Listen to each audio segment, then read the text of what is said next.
بسم الله الرحمن الرحيم.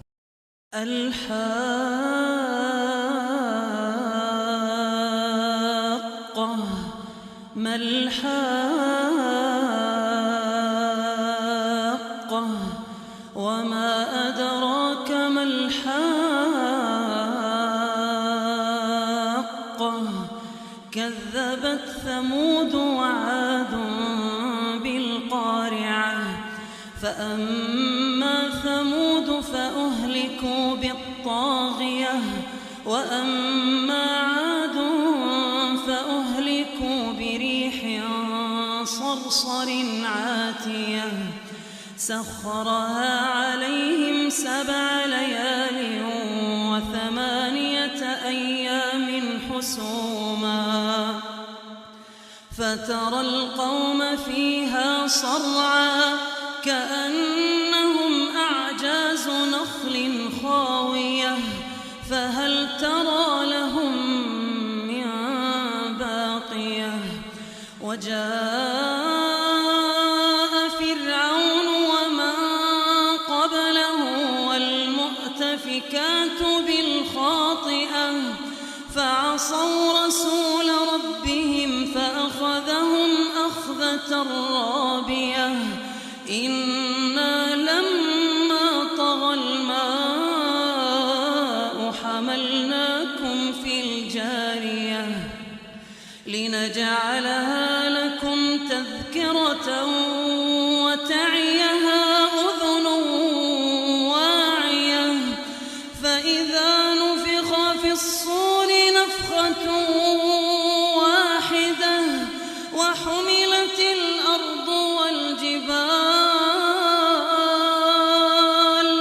وحملت الأرض والجبال فدكتا دكة واحدة فيومئذ وقعت الواقعة وانشقت السماء فهي يومئذ واهية والملك على أرجائها ويحمل عرش ربك فوقهم يومئذ 8 يومئذ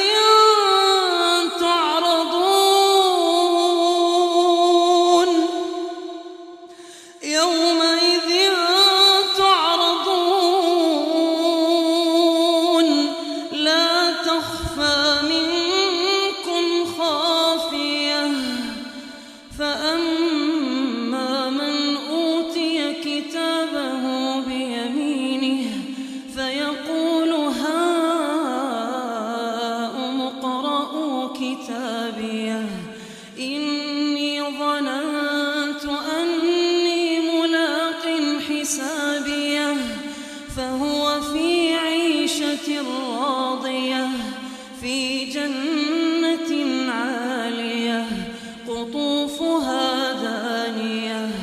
كلوا واشربوا هنيئا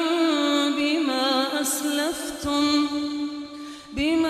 أسلفتم في الأيام الخالية وأما من أوتي كتابه بشماله فيقول يا ليتني لم أوت كتابيه ولم أدر ما حسابيه يا ليتها كانت القاضية ما أغنى عني ماليه هلك عني سلطانيه خذوه فغلوه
أقسم بما تبصرون